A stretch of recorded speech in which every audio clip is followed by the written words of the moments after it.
Uh, Thank you very much for coming for the press conference. My name is Shabnam Hashmi. I am a social activist from Delhi and I run an organization which is called Anhad. So about 1.5 months ago, we were thinking of how to reach to women across India uh, to basically to stand together to so that we can fight hatred and have a have an atmosphere of peace and harmony, and also fight for women rights, for equality, for gender equality, for dignity, etc. So we were looking at various figures, and I suddenly remembered about Rani Chinnamma because I had used her in one of the exhibitions earlier. So when we looked, we realized it's 200 years of the revolt against the British. So we thought it was very important to commemorate 200 years of the revolt against British, and the way she fought for the sovereignty of her country, for the dignity of her family.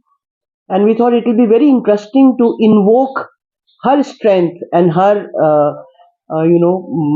resolve to fight against oppression. So then we reached out to many organizations across India, and now we have over 61 big networks and organizations, women organizations. The list is there in the press release, who have come together, and we are observing 200 years of Rani Chennamma's revolt at Kittur. So in the morning, 9 o'clock, there would be a rally from the statue of Rani Chennamma to the fort, and from 11 o'clock there would be a program where uh, women activists from across India are expected to participate. At least we are expecting at least women from 20 states to come, and of course from all over Karnataka women are coming. More than 3,000 women are expected to be there on that day. So there would be performances, there would be poetry, music, and speeches, and also we are releasing a declaration on behalf of women, which will be the preamble of that declaration would be released in at least 10 languages. Right now, it is being translated into various languages that probably Lena is coordinating all that. We will talk about that. So, and after the Kittur launch, this is the launch of the national campaign, which will continue for 2 months. After that, the declaration will be released in all state capitals and big and small cities, and then distributed as a leaflet. This is basically an appeal to women to take, you know, take the spirit of Rani Chennamma, and wherever they are, fight for their own rights within the families, outside families, for peace, harmony, and show that we are able to overcome the atmosphere of hatred. So that is the whole idea behind the program. 200 ವರ್ಷಗಳ ನೆನಪು ಅದು ಡೆಲ್ಲಿಯೊಳಗೆ ಮೊದಲಾತು ಅನ್ನೋದು ಒಂದು ಬಹಳ ನನಗೆ ಅವ್ರ ಬಗ್ಗೆ ನನ್ನ ಪ್ರಶಂಸೆ ಅನಿಸ್ತು. ಕರ್ನಾಟಕದವರಾಗಿ ನಮಗೆ ಅದು ಹೊಳಿಬೇಕಾಗಿತ್ತು ಫಸ್ಟು. ಅದು ಇಡೀ ದೇಶದಲ್ಲಿ ಡೆಲ್ಲಿ ಹೆಣ್ಮಕ್ಳು ಇಷ್ಟು ಪ್ರೀತಿಯಿಂದ ಬಂದರು ನಮ್ಮ ಹತ್ರ, ಮತ್ತೆ ಸಂಘಟನೆ ಮಾಡಿದ್ರು, ಬಹಳ ಕೆಲಸ ಮಾಡ್ತಾ ಇದ್ದಾರೆ. ಈಗ ಚೆನ್ನಮ್ಮ ಅಂತಂದ್ರೆ ನನ್ನ ದೃಷ್ಟಿಯಲ್ಲಿ ಸ್ತ್ರೀತ್ವದ ಒಂದು ಗೌರವ, ಅಭಿಮಾನ ಮತ್ತು ತನ್ನ ನಾಡು, ತನ್ನ ದೇಶದ ಬಗ್ಗೆ ಇರುವಂತಹ ಅಭಿಮಾನ, ಇದಕ್ಕೆ ಒಂದು ಸಂಕೇತ. ಹಾಗೆ ಕಿತ್ತೂರು ಚೆನ್ನಮ್ಮ, ನಾನು ಕಿತ್ತೂರು ಚೆನ್ನಮ್ಮ ಅನ್ನುವಂಥದ್ದೊಂದು ಸ್ಲೋಗನ್ ಇದೆ. ಯಾಕೆ ನಮಗೆ ಸಿಂಬಲ್ ಆಗಬೇಕು ಅಥವಾ ಸಂಕೇತ ಆಗಬೇಕು ಅಂತಂದ್ರೆ, ಪ್ರತಿಯೊಬ್ಬ ಹೆಣ್ಣುಮಗಳು, ಅವಳು ಶ್ರೀಮಂತಳೇ ಇರಲಿ, ಬಡವೇನೇ ಇರಲಿ, ಯಾವ ಸ್ತರದಲ್ಲಿದ್ದರೂ ಸಹ ಹೆಣ್ಮಗಳಿಗೆ ಹೆಣ್ಣು ಅಂದ್ರೆ ಒಂದು ಡಿಗ್ನಿಟಿ ಇದೆ ಅದಕ್ಕೆ. ಬಿಕಾಸ್ ಅವಳ ಹತ್ರ ಶಕ್ತಿ ಇದೆ. ಅದಕ್ಕೆ ಶಕ್ತಿ ದೇವತೆಗಳೆಲ್ಲ ನಮ್ಮ ಹಿಂದೂ ಸಂಸ್ಕೃತಿಯಲ್ಲಿ ಹೆಚ್ಚು ಪೂಜಿಸಲ್ಪಡ್ತಾರೆ. ನಾನು ಹೆಣ್ಣಾಗಿ ಹುಟ್ಟಿದ್ದೇನೆ ಅಂತಂದ್ರೆ ಅದನ್ನು ಒಂದು ಸ್ವಾಭಿಮಾನ, ಒಂದು ಗೌರವ, ಒಂದು ಸಂತೋಷ ಪಡ್ಬೇಕು. ಹಾಗೆ ಮೊಟ್ಟ ಮೊದಲಕ್ಕೆ ನಾನು ಹೆಣ್ಣಾಗಿ ಹುಟ್ಟಿದ್ದೇನೆ ಅನ್ನುವಂಥ ಗೌರವ ಆಕೆ ಅನುಭವ ಮಾಡೋದ್ರ ಜೊತೆಗೆ ತನ್ನ ಮನೆ, ಮೊಟ್ಟ ಮೊದಲು ಮನೆಯಲ್ಲಿ, ಆಮೇಲೆ ತನ್ನ ಸುತ್ತಲಿನ ಊರು, ಸಮಾಜ, ದೇಶ, ಇದೆಲ್ಲದರ ಬಗ್ಗೆ ಎಲ್ಲೆಲ್ಲಿ ಹೆಣ್ಮಕ್ಳು ಇದ್ದಾರಲ್ಲ, ಮನೆಯಲ್ಲಿ ಇರ್ತಾರೆ, ನಮ್ಮ ಊರಲ್ಲಿ ಇರ್ತಾರೆ, ನಮ್ಮ ದೇಶದಲ್ಲಿ ಇರ್ತಾರೆ, ನಮ್ಮ ವಿಶ್ವದಲ್ಲಿ ಹೆಣ್ಮಕ್ಳು ಇರ್ತಾರಲ್ಲ, ಒಟ್ಟಾರೆ ಹೆಣ್ಮಕ್ಳಿಗಾಗಿ ಯಾವುದೇ ನಮ್ಮ ಸ್ವಾಭಿಮಾನ, ನಮ್ಮ ಹಕ್ಕು, ಆ, ಇದಕ್ಕೆ ಏನಾದ್ರೂ ವಿರೋಧ ಬಂದ್ರೆ ಅದನ್ನ ರೆಸಿಸ್ಟ್ ಮಾಡಬೇಕು ಅಂತ, ಅದನ್ನ ನಾವು ಪ್ರತಿಭಟನೆ ಮಾಡಬೇಕು ಅನ್ನುವಂಥದ್ದು, ಈ ಅವೇರ್ನೆಸ್ ಬರಬೇಕು. ನಾನು ಹೆಣ್ಣು, ನಾ ಹಿಂದೆ ಹೋಗ್ಬೇಕು ಅನ್ನುವಂಥದ್ದಿಲ್ಲ. ಎಲ್ಲಿ ನಿನ್ನ ಸ್ವಾಭಿಮಾನಕ್ಕೆ, ಎಲ್ಲಿ ನಿನ್ನ ಸ್ವಂತದ ಹಕ್ಕಿಗೆ ಯಾರು ಅಡ್ಡಾಗ್ತಾರೋ ಅವ್ರನ್ನ ಪ್ರತಿಭಟಿಸ್ರಿ ಅನ್ನುವಂಥದ್ದು ಒಂದು ಸಿಂಬಲ್. ಅದಕ್ಕೆ ಈ 21ನೇ ತಾರೀಕು ಚೆನ್ನಮ್ಮ ತಾನು ಯುದ್ಧವನ್ನು ಸಾರಿದ ದಿವಸ. ಆದ್ದರಿಂದ ಇದನ್ನ ಕಿತ್ತೂರಲ್ಲಿ ಅನೇಕ ಮಹಿಳಾ ಮಂಡಳಗಳು, ನನಗೆ ಒಂದು ಸಂತೋಷ ಅಂತಂದ್ರೆ ದೇಶದ ಅನೇಕ ಕಡೆಯಿಂದ, ಬೇರೆ ಬೇರೆ ಪ್ರಾಂತದಿಂದ ಮಹಿಳಾ ಸಂಘಟನೆಗಳ ಜನ ಬರ್ತಾ ಇದ್ದಾರೆ ಅನ್ನೋದು. ಇದೆಲ್ಲ ಸ್ವಾವಲಂಬಿನ, ಯಾರ ಕಡೆ ಅವರು ಇದು ಕೇಳಿಲ್ಲ, ಸಹಾಯ ಕೇಳಿಲ್ಲ. ವಿಮೆನ್, ಹೆಣ್ಮಕ್ಳು ಬರ್ತಾ ಇದ್ದಾರೆ. ಗಂಡ್ಮಕ್ಳು ಯಾಕೆ ಬರಬಾರ್ದು ಅಂತ. ಕಿತ್ತೂರು ಬರೇ ಹೆಣ್ಮಕ್ಳ ದೇಶ ಆಗಿದ್ದಿಲ್ಲ. ಗಂಡ್ಮಕ್ಳು ನಮ್ಮ ಜೊತೆ ಆದ್ರೆ, ಧಾರವಾಡದವರು, ಹುಬ್ಬಳ್ಳಿಯವರು, ಕರ್ನಾಟಕದವರು ಜೊತೆ ಆದ್ರೆ ಅದಕ್ಕೊಂದು ಫುಲ್ ಒಂದು ಸಮಗ್ರ ಒಂದು ಅದಕ್ಕೊಂದು ಔಟ್ಲುಕ್ ದೃಷ್ಟಿ ಬರ್ತದೆ ಅಂತ ಅನ್ನೋ ದೃಷ್ಟಿಯಿಂದ ಹೇಳ್ತಾ ಇದ್ದೀನಿ. ಇದು ಒಂದು ದಿವಸದ ಕಾರ್ಯಕ್ರಮ ಇದೆ. ಅದು ನಿಜವಾಗ್ಲೂ ಅದು ಯಶಸ್ವಿ ಆಗ್ಲಿ ಅಂತ ನಾ ಎಲ್ಲ ಹಾರೈಸ್ತಾ ಇದ್ದೀನಿ. ನಾನು ವೈಯಕ್ತಿಕವಾಗಿ ನಾನು ಇವ್ರ ಜೊತೆಗಿದ್ದೀನಿ. ನನಗೆ ಬೇಕಾದಂಥ ಜನರನ್ನು ನಾನು ಕರ್ಕೊಂಡಿದ್ದೀನಿ. ಹೀಗಾಗಿ ಇದರ ಯಶಸ್ಸನ್ನು ನಾನು ಬಯಸ್ತಾ ಇದ್ದೀನಿ. ಅದಕ್ಕೆ ಹಿಂದೆ ನಾವು ಇವಾಗ ಹಳ್ಳಿಗಳಲ್ಲಿ ವಿಶೇಷವಾಗಿ ನಮ್ಮ ರಾಣಿ ಚೆನ್ನಮ್ಮನಿಗೆ ಇದ್ದ ಕನೆಕ್ಷನ್ ಇದ್ದ ಎಲ್ಲ ಹಳ್ಳಿಗಳು, ಬೆಳವಂಗ್ಲ ಇರಲಿ, ಕಾಕ್ತಿ ಇರಲಿ, ನಂದಗಡ ಇರಲಿ, ಈ ಎಲ್ಲ ಕಡೆಯಲ್ಲಿ ಈ ಒಂದು ವಿಜಯದ ಒಂದು ಸಂಭ್ರಮ ಆಗಬೇಕು. ಮತ್ತೆ ವಿಶೇಷವಾಗಿ ಬೆಳಗಾಂ ಮತ್ತು ಧಾರವಾಡದಲ್ಲಿರುವಂತಹ ಎಲ್ಲರೂ ನಮ್ಮ ರಾಣಿ ಚೆನ್ನಮ್ಮನ ಒಂದು ಸ್ಪಿರಿಟ್ ಅನ್ನ ಪಡ್ಕೊಳ್ಬೇಕು. ಅದರಿಂದ ನಾವು ಜಾಥಾಗಳನ್ನ ಮಾಡ್ತಾ ಇದ್ದೀವಿ, ಹಳ್ಳಿಗಳಿಗೆ ಹೋಗ್ತಾ ಇದ್ದೀವಿ. ಅಲ್ಲಿಂದ ಜನರು ಈ ಕಾರ್ಯಕ್ರಮಕ್ಕೆ ಬರಬೇಕು. 3,000 ಜನರನ್ನ ಸೇರಿಸೋದು ನಮ್ಮದೊಂದು ಲೋಕಲ್ ಸಂಸ್ಥೆಗಳ ಒಂದು ಟಾರ್ಗೆಟ್ ಇದೆ. ಎಲ್ಲರೂ ಜೊತೆಯಾಗಿ ಕೆಲಸನ ಮಾಡ್ತಾ ಇದ್ದೀವಿ. ಈಗಾಗಲೇ ಬೇಕಾದಷ್ಟು ಕಾರ್ಯಕ್ರಮಗಳನ್ನ ಹಮ್ಮಿಕೊಂಡಿದ್ವಿ ಪ್ರಾಯವಾಗಿ. ಸೊ ಇವುಗಳು ನಡೀತಾ ಇದೆ. ಹೊರ ರಾಜ್ಯದಿಂದ, ಹೊರ ಜಿಲ್ಲೆಗಳಿಂದ ಬರ್ತಾ ಇರುವಂತಹ ಹೆಣ್ಣು ಮಕ್ಕಳು ಸುಮಾರು 700ಕ್ಕಿಂತ ಜಾಸ್ತಿ ಇರ್ತಾರೆ. ಅದ್ರ ಜೊತೆಗೆ ಇಲ್ಲಿಯ ಹೆಣ್ಮಕ್ಳು ಕೂಡ ತುಂಬಾ ಜನ ಸೇರ್ತಾ ಇದ್ದೀವಿ. ಈ ಒಂದು ಸಮಾರಂಭ ನಮ್ಗೆಲ್ಲರಿಗೂ ಕೂಡ ಒಂದು ಉತ್ಸಾಹ ತರುವಂತ ಕಾರ್ಯಕ್ರಮ ಆಗಬೇಕು. ನಮ್ಮ ರಾಣಿ ಚೆನ್ನಮ್ಮ ನಮ್ಮ ಇಡೀ ದೇಶ ಮಟ್ಟದಲ್ಲಿ ಪುನಃ ಒಂದು ಜೀವಂತಿಕೆಯನ್ನ, ಮಹಿಳಾ ಶಕ್ತಿಯ ಜೀವಂತಿಕೆಯನ್ನ ಮಾಡಬೇಕು ಅನ್ನೋದನ್ನ ನಾವು ಆಶಿಸ್ತಾ ಇದ್ದೀವಿ. This area is such a beautiful place. People are so cooperative and they really respect their Rani Chennamma. So I'm here basically to see how many people from the rest of the country are coming to sort of participate in. Many of the northern states don't even know the significance of, Rani Chennamma or the significance of a place like Kittur. So the reason why places like Uttarakhand and Himachal Pradesh and some of the northeastern states, they won't be able to come. And this declaration which we have prepared has taken lot of time for many activists who came together and they drafted the declaration. It has a preamble and a declaration which will be released on the 21st at the Kittur Fort.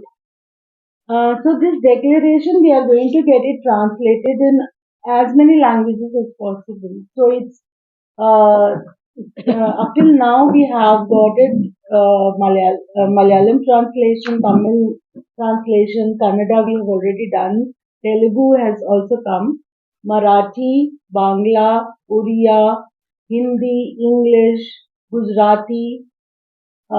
So we have almost all the mainstream languages. Assamese also we are trying to get it translated.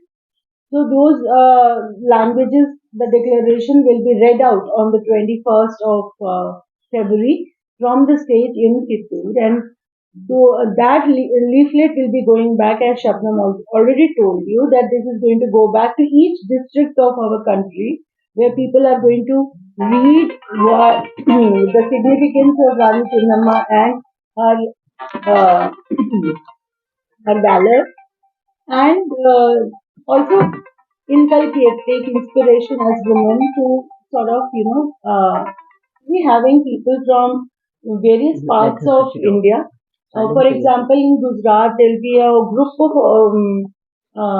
of 20, 30 women who will be coming, working in various districts, and similarly from Maharashtra, there'll be lots of other people coming.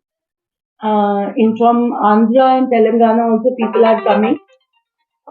So we will be having lots of different kinds of women organizations working in their own fields, different organizations working in their field, and they all will come and collect and be part of this program.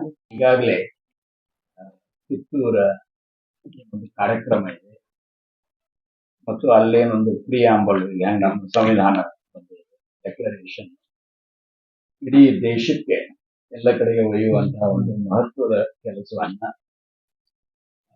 ಪ್ರಮುಖವಾಗಿ ನಮ್ಮ ದೇಶದಲ್ಲಿ ಒಂದು ಪ್ರಸಿದ್ಧ ಸಂಸ್ಥೆ ಅಂತ unheard ಮತ್ತು ತುಂಬಾ widely respected activist Shabnam Hashmi ಅವರು ಮತ್ತು ಲೀನಾ ನಬೀರ್ ಅವರು ದಿಲ್ಲಿ ಬಂದಿದ್ದಾರೆ. ಆಮೇಲೆ ಇವರಂತೂ ನಮಗೆ ಎಲ್ಲ ನಿಮ್ಗೆ ಗೊತ್ತಿದೆ. ಸೊ ನನಗೆ ಇದ್ರ ಬಗ್ಗೆ ತುಂಬಾ ಸಂತೋಷ ಏನಾಯ್ತಂದ್ರೆ, ಮೊದಲನೇ ಸಲ ಬಂದಾಗ ಲೀನಾ ಅವರು ಬಂದಿದ್ರು, ಪ್ರಶಾಂತ್ ಭೂಷಣ್ ಅವರು, ನಮ್ಮ ಬಿನೋರಾಯ್ ಅಂತ ಬಹಳ ಹಳೆಯ ಗೆಳೆಯರು, ಇಲ್ಲಿ ಬಂದು ಕೆಲಸ ಮಾಡೋಕ್ಕಿಂತ ಮೊದಲೇ ನನಗೆ ಅವ್ರ ಪರಿಚಯ. ಸೊ ಅವರು ಇಲ್ಲಿ ಬಂದು ಇದನ್ನೇನ್ ಮಾಡ್ತಾ ಇದ್ದಾರೆ ನನಗೆ ತುಂಬಾ ಅಪೂರ್ವ ಸಂತೋಷ ಆಯ್ತು. ಯಾಕಂದ್ರೆ ಕಿತ್ತೂರು ಚೆನ್ನಮ್ಮ ಇವನೊಂದು ವೀರ ಮಹಾರಾಣಿ, ಬ್ರಿಟಿಷ್ ಸಾಮ್ರಾಜ್ಯದ ವಿರುದ್ಧ ಅವಾಗ ಹೋರಾಟ ಸರಳವಾಗಿದ್ದಿಲ್ಲ. ಗಾಂಧೀಜಿಯವರು ಇಡೀ ಅವರು ಸಾಮ್ರಾಜ್ಯ ಇಷ್ಟು ಹಬ್ಬಿತ್ತಲ್ಲ, ಎಲ್ಲಿನೂ ಸೂರ್ಯ ಮುಳುಗೋದಿಲ್ಲ ಅನ್ನುವಂತಹ ಇದರಿದ್ದಾರೆ. ಸೊ ಈ ಭಾಗದಲ್ಲಿ ಇದ್ದಂತ ಒಬ್ಬ ವೀರ ಮಹಿಳೆ ಮಾಡಿದಂತ ಅಪ್ರತಿಮ ಕೆಲಸವನ್ನ ಇಡೀ ದೇಶಕ್ಕೆ ಒಯ್ಯುವಂತಹ ಒಂದು ಅಪ್ರತಿಮ ಕೆಲಸ ಅವರು ಮಾಡ್ತಾ ಇದ್ದಾರೆ. ಇದರ ಜೊತೆಗೆ ಮಹತ್ವದ ವಿಷಯ, ಶಬನಂ ಹಶ್ಮಿ ಅವರು ಏನು ಹೇಳಿದ್ರಂತೆ, ಕಿತ್ತೂರು ಫೆಬ್ರವರಿ 21ಕ್ಕೆ ಏನಾಗ್ತದೆ, ಅದೊಂದು ಸ್ಪೆಷಲ್ ಎಕ್ಸಿಬಿಷನ್, ವಸ್ತು ಪ್ರದರ್ಶನ ಆಯಿತು. ಅದರೊಳಗೆ ಇಡೀ ದೇಶದ 22 ವೀರ ಮಹಿಳೆಯರ ಬಗ್ಗೆ ಅವರು ಸಮಗ್ರವಾದ ಎಕ್ಸಿಬಿಷನ್ ಮಾಡ್ತಾರೆ. ಅದಕ್ಕೆ ಈ ಒಂದು ಮಹತ್ವದ ಕಾರ್ಯಕ್ರಮ, ಇವರೇನು ಮಹಿಳಾ ಸಂಘಟನೆಗಳು ದೇಶದ 70%ಗಿಂತಲೂ ಹೆಚ್ಚು ಅವರೇ ಇದರೊಳಗೆ ಪ್ರಾಮುಖ್ಯತೆಯನ್ನು ಮಾಡ್ತಾ ಇದ್ದಾರೆ. ನಿಮಗೆ ಗೊತ್ತಿದೆ, ನಮ್ಮ ಪುರುಷ ಪ್ರಾಧಾನ್ಯತನ ಡಾಮಿನೇಷನ್ ಅಲ್ಲ. ಸೊ ನಮಗೆ ಒಂದು ಅಪೂರ್ವ ಅವಕಾಶ ಇದೆ ಮಹಿಳೆಯರು ಮಾಡುವ ಕೆಲಸಕ್ಕೆ ನಾವು ಅವರಿಗೆ ಪೂರಕವಾಗಿ ಮತ್ತು ಅವರಿಗೆ ಸಹಾಯ ಮಾಡುವಂತ ಕೆಲಸ. ನಾನು ಚಿಕ್ಕಂದಿನಿಂದಲೂ ಇದ್ದರೂ ವೀರರಾಣಿ ಚೆನ್ನಮ್ಮನ ಬಗ್ಗೆ ಒಂದು ಏನು ಗೌರವ ಇದೆ, ಅದೊಂದು ಅಪೂರ್ವ ಅವಕಾಶ ಇದೆ ನಮ್ಮೆಲ್ಲರಿಗೂ. ಅದಕ್ಕೆ ತಾವು ಕೂಡ ಕರ್ನಾಟಕದ ಜನರಿಗೆ ಅಷ್ಟೇ ಅಲ್ಲ, ಇಡೀ ದೇಶದ ಜನರಿಗೆ ಈ ವಿಷಯವನ್ನ ತಿಳಿಸುವಂತದ್ದು ಮಾಡಬೇಕಂತ ಹೇಳ್ತಿದ್ದೇನೆ. ಮತ್ತು ಈ ಕಾರ್ಯಕ್ರಮ ಇದು ಫೆಬ್ರವರಿ 21ರಿಂದ it will continue unto March end, correct? Different parts of the country and all. So ಬೇರೆ ವ್ಯವಸ್ಥೆ. ಇವರು ದಿನದ ಇಬ್ರು ಹೇಳಿದ್ರಂದ್ರೆ 22 ಸ್ಥಳಗಳಿಂದ ಅವರು ಕಾಂಟ್ಯಾಕ್ಟ್ ಮಾಡಿದ್ದಾರೆ. 18 ರಾಜ್ಯಗಳಿಂದ ಜನ ಬರ್ತಾ ಇದ್ದಾರೆ. ಎಷ್ಟೋ ಸ್ವಲ್ಪ ಕನೆಕ್ಷನ್ ಪ್ರಾಬ್ಲಮ್ ಇರೋದ್ರಿಂದ ನಾರ್ತ್ ಕಡೆಯಿಂದ ಏನು ಜನ ಬರ್ತಾರೆ, ಅವ್ರು ಬರೋದು ಸ್ವಲ್ಪ ಹೇಳ್ಬೋದು. ಆದರೆ ಅವರು ಮತ್ತು ಇಲ್ಲಿ ಇದೊಂದು ನಿಜವಾಗ್ಲೂ ಒಂದು ಐತಿಹಾಸಿಕ ಘಟನೆ ಆಗ್ತಾ ಇದೆ. ಅದಕ್ಕೆ ತಾವೆಲ್ಲರೂ ಈ ಒಂದು ಕಾರ್ಯಕ್ರಮದ ಬಗ್ಗೆ ತಮಗೇನು ಪ್ರಶ್ನೆಗಳಿವೆ, ಏನಿದೆ ದಯವಿಟ್ಟು ಕೇಳಬೇಕು. ನೀವೇನೊಂದು ಪೋಸ್ಟರ್ಸ್ ಎಲ್ಲ ನೋಡ್ತಾ ಇದ್ದೀರಿ, ಇದು ಒಂದು ಗ್ಲಿಪ್ಸಸ್ ಕೊಡ್ತಾ ಇದೆ.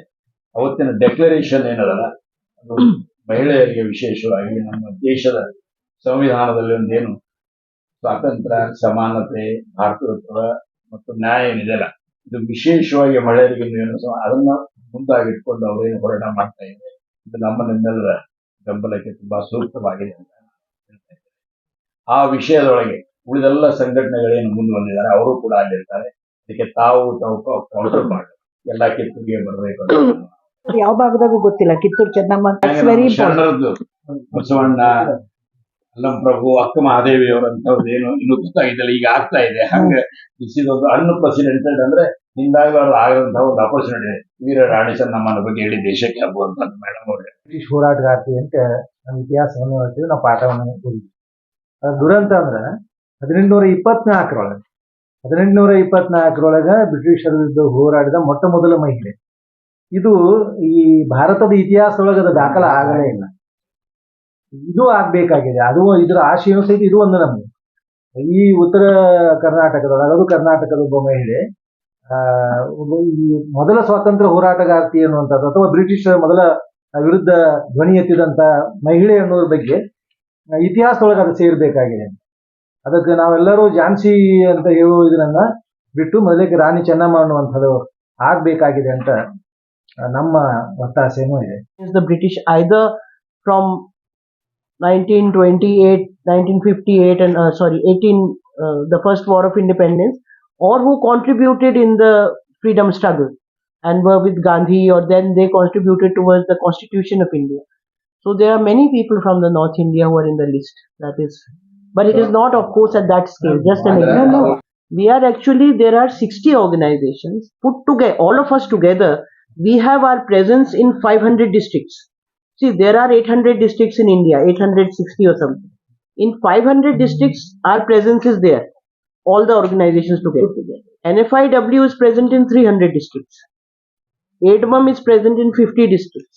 Anad is not a grassroots organization, but we are present in 30-40 districts. So we will be taking this program all over India at smaller scale, but it will be observed, where we'll talk about both Rani Chennamma and then Lakshmi Bai and many other women. In Telugu, in Malayalam, in Tamil, in Punjabi, so all the languages it is being translated. After 21st, state level programs will happen and the declaration will go there. On the stage, the preamble will be read in all languages. I just wanted to add one thing, if it can be translated. You see, the beauty of this program is, I can in fact show you. About 3-4 days ago, we realized that we are short of funds. So I sent out on WhatsApp messages across India that donations. I've received donations 100 rupees, 500 rupees, 1000 rupees from some tiny place. People are contributing from across India to make this program a success. Of course, there are people who have donated 20,000 also, or 10,000 or 5,000, but donations which are coming are 100 rupees, 500, which is very important. For me, a 100 rupee donation from a small village is very important. Yeah. And everyone is traveling on their own. Yes. Only the stay at Sevalia and other place that we are organizing, stay and food. And buses we are trying to get free. So this is a totally public funded program. I mean, majority would be from villages, because we are doing a special campaign in villages which are connected with Rani Chennamma, like Kakati and Nandgarh, Garag, these places. 200 to 250 out of state, 700 to 1000 out of the district, Karnataka ಹೊರಗಡೆ. and rest is Dharwad and this. Dharwad.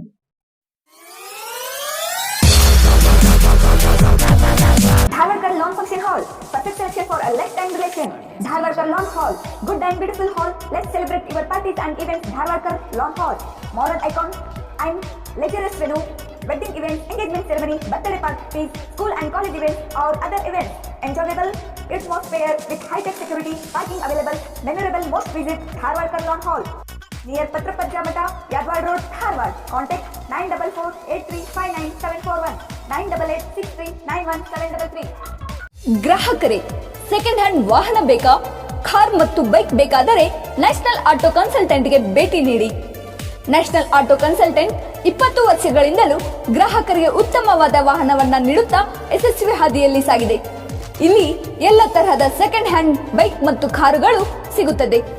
ವಿಶೇಷವೇನೆಂದರೆ loan ಮೂಲಕವೂ ವಾಹನ ಖರೀದಿ ಮಾಡಬಹುದು. ಪ್ರತಿ ಭಾನುವಾರ ಮೇಳ ಇರುತ್ತದೆ. ನಿಮಗೆ ಸೆಕೆಂಡ್ ಹ್ಯಾಂಡ್ ವಾಹನ ಬೇಕಾದರೆ ಮತ್ತು ಎಕ್ಸ್ಚೇಂಜ್ ಮಾಡಬೇಕಾದರೆ ನ್ಯಾಷನಲ್ ಆಟೋ ಕನ್ಸಲ್ಟೆಂಟ್ಗೆ ಭೇಟಿ ಕೊಡಿ. ನೀವು ಭೇಟಿ ನೀಡಬೇಕಾದ ಸ್ಥಳ old DSP circle, BSL office near KC park, Dharwad. Mobile ಸಂಖ್ಯೆ 7348821313 90 0844728888 ಈ ನಂಬರ್ಗೆ ಹೆಚ್ಚಿನ ಮಾಹಿತಿಗಾಗಿ ಸಂಪರ್ಕಿಸಬಹುದು.